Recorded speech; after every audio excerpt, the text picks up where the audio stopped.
السلام علیکم ورحمۃ اللہ وبرکاتہ۔ میرے محترم سامعین، اللہ رب العزت آپ کو خوش رکھے، آباد رکھے، جہاں بھی ہو اللہ رب العزت کے حفظ و امان میں ہو۔ میں آج آپ کے سامنے استغفار کے کچھ فوائد ذکر کرنے جا رہا ہوں۔ استغفار رسول اللہ صلی اللہ علیہ وسلم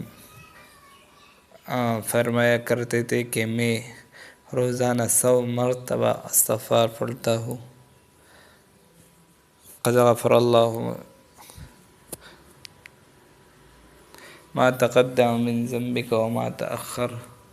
حالانکہ رسول اللہ مبارک کے پہلے اور بعد والے گناہ اللہ رب العزت نے معاف کیے تھے۔ رسول اللہ مبارک معصوم تھے، لیکن اس کے باوجود وہ روزانہ 100 مرتبہ استغفار پڑھتے تھے۔ ایک دوسری جگہ میں ہی کہ رسول اللہ مبارک فرمایا کرتے تھے کہ میں روزانہ 70 مرتبہ سے زیادہ درود استغفار پڑھتا ہوں۔ اس طرح عبداللہ ابن عباس رضی اللہ تعالیٰ عنہ سے ایک روایت ہے جس میں رسول اللہ صلی اللہ علیہ وسلم فرماتے ہیں کہ جو شخص ہمیشہ استغفار پڑھتے ہیں، اللہ رب العزت ان کی تنگی کو دور کرتے ہیں۔ جو بندہ کہتے ہیں کہ میرا دل گھر پہ نہیں رہتا، بچوں کے ساتھ دل نہیں لگتا، میں ہر وقت تنگ رہتا ہوں، تنگ دل ہوں، تو اللہ رب العزت استغفار کے ذریعے سے ان کی یہی تنگی کو دور کرتے ہیں۔ دوسری فرماتے ہیں رسول اللہ مبارک کہ جو شخص روزانہ ہمیشہ استغفار پڑھتے، ان کے غم کو اللہ رب العزت کو دور فرماتا ہے۔ غمگین ہو جو شخص تو استغفار جو پڑھتے، اللہ رب العزت اس کی ان غم کو دور فرماتے ہیں۔ اور تیسری فائدہ یہ ذکر کیا ہے، جو شخص ہمیشہ استغفار پڑھتے ہیں من حیث لا یحتسب، ان کو ایسی جگہ سے رزق عطا فرمائے گا جو ان کے وہم و گمان بھی نہ ہو۔ تو یہ استغفار کے فوائد رسول اللہ مبارک کے احادیث میں ذکر تھے۔ اس طرح قرآن میں بھی اس کے بہت سے فوائد ذکر کیے ہیں۔ حسن بصری رحمۃ اللہ علیہ جو ایک مشہور محدث ہے، ایک نیک انسان تھے، ان کے مجلس میں ایک شخص آیا، اس نے کہا میرے اولاد نہیں ہے، مجھے کوئی وظیفہ بتاؤ۔ اس نے کہا کہ استغفار پڑھو۔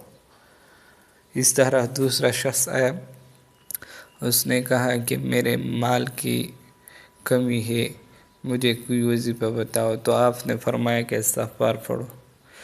اسی طرح تیسرے شخص آئے کہ ہمارے ہاں بارش نہیں ہوتی، کوئی وظیفہ بتاؤ۔ اس نے کہا، آپ نے کہا کہ استغفار پڑھو۔ اسی طرح جو شخص آتے ان کو استغفار پڑھنے کی تلقین دیتا۔ ایک شاگرد اس کے ہاں بیٹا، اس نے کہا جی آپ ہر شخص کو استغفار پڑھنے کی تلقین کرتے ہو، استغفار کا وظیفہ دیتا ہو، اس کی کیا وجہ ہے؟ تو آپ نے فرمایا قرآن میں اللہ رب العزت نے اس پر 7 وعدے کیے۔ فَقُلْتُ اسْتَغْفِرُوا رَبَّكُمْ إِنَّهُ كَانَ غَفَّارًا۔ اللہ رب العزت استغفار کے ذریعے سے آپ کی مغفرت کرے گا۔ یرسل السماء علیکم مدرارا، آسمان سے اللہ رب العزت آپ پر بارش برسائے گا۔ وَيُمْدِدُكُمْ بِأَمْوَالٍ، تمہارے مال میں برکت فرمائے گا، تمہارے مال کو زیادہ کرے گا، تمہارے مال میں وسعت دے گا۔ وَبَنِينَ، اللہ رب العزت آپ کو نارینہ اولاد دے گا، مرد اولاد دے گا۔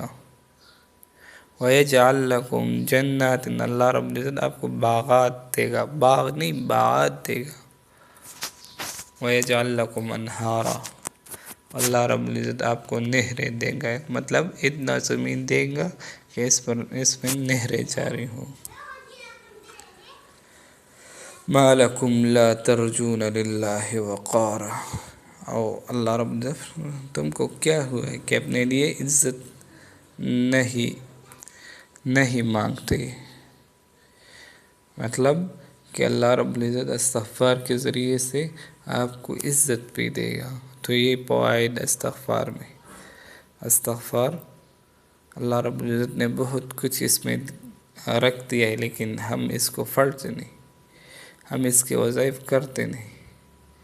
کم از کم دن میں 100 مرتبہ استغفار پڑھے، ہمیشہ کے لیے پڑھے، تو یہ فوائد ہمارے منتظر ہیں۔ استغفر اللہ ربی من کل ذنب واتوب الیہ، یہ استغفار ہے۔ اگر یہ نہیں پڑھ سکتے تو استغفر اللہ تعالی ربی من کل ذنب واتوب الیہ، یا استغفر اللہ الذی لا الہ الا هو الحی القیوم واتوب الیہ، یہ پڑھیں۔ اگر یہ نہیں پڑھ سکتے، کوئی شخص کہتا ہے کہ مجھے یہ یاد نہیں ہوتا، تو ان کے لیے استغفر اللہ یہ بھی کافی ہے۔ استغفر اللہ یا استغفر اللہ واتوب الیہ یہ بھی کافی ہے، لیکن پڑھنا چاہیے کم از کم دن میں 100 مرتبہ پڑھنا چاہیے۔ جب اس کے ہم ہمیشگی کریں گے تو استغفار کے فوائد ہمیں محسوس ہونے لگیں گے۔ اللہ رب العزت نے قرآن میں یا رسول اللہ مبارک کے حدیث میں جو فوائد ذکر تھے، ان فوائد بھی اللہ رب العزت، ان فوائد سے ہم کو بھی